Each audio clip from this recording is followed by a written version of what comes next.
नमस्कार मंडळी. तर आज आपण बनवणार आहोत चमचमीत अशी मूग डाळीची भाजी. घरात भाजी नसते तेव्हा ही भाजी बनवायला अगदी सोपी आहे. तर त्यासाठी मी अर्धी वाटी मुगाची डाळ घेतलेली आहे. ती पाण्यात 15 ते 20 मिनिटे भिजत टाकायची आहे. एक छोटा बारीक चिरलेला कांदा घेतलेला आहे. प्रथम एका भांड्यामध्ये तेल गरम करायचं आहे. त्यामध्ये मोहरी टाकायची आहे. मोहरी तडतडली की जिरे टाकायचं आहे.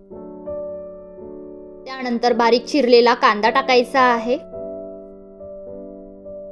कांदा तेलावर छान परतून घ्यायचा आहे.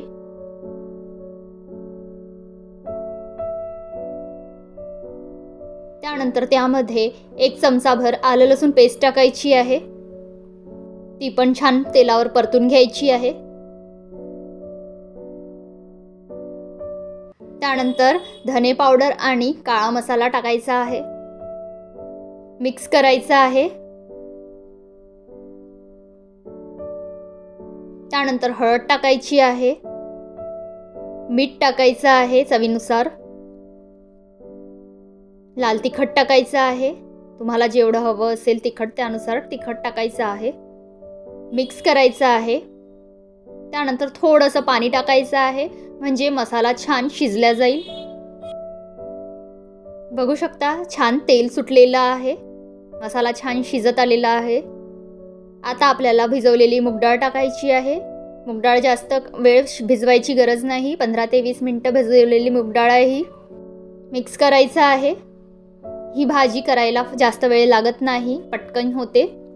अगदी कमी वेळात होणारी झटपट भाजी आहे. त्यानंतर झाकण झाकूया. 5 मिनिटे वाफ काढूया. त्यानंतर झाकण उघडून चेक करायचं आहे. म्हणजे आपली भाजी लागणार नाही याची काळजी घ्यायची आहे. थोडंसं पाणी ॲड करायचं आहे. मिक्स करायचं आहे.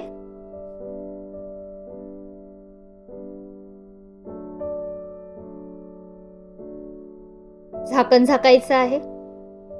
त्यानंतर आणखी 5 ते 10 मिनिटांनंतर चेक करायचं आहे. थोडंसं आणखी पाणी ॲड करायचं आहे. भाजी शिजायला वेळ लागणार नाही आहे आपल्याला. परत 5 ते 10 मिनिटे वाफवून घ्यायची आहे भाजी. भाजी शिजत आलेली आहे.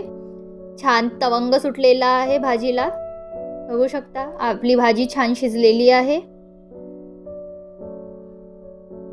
परत झाकण झाकूया म्हणजे रसा थोडासा आटवून घ्यायचा आहे. म्हणजे आपल्याला एवढा रसा ठेवायचा नाही आहे.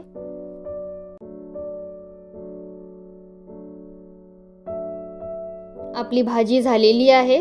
कोथिंबीर टाकूया. या कन्सिस्टन्सीचं ग्रेव्ही ठेवायची आहे. एकदम ग्रेव्ही आपल्याला नकोय. भाजी छान शिजलेली आहे. तर तयार आहे आपली मूग डाळीची झटपट होणारी भाजी. व्हिडिओ आवडल्यास लाईक करा, शेअर करा, सबस्क्राईब करा. भेटूया नेक्स्ट व्हिडिओमध्ये.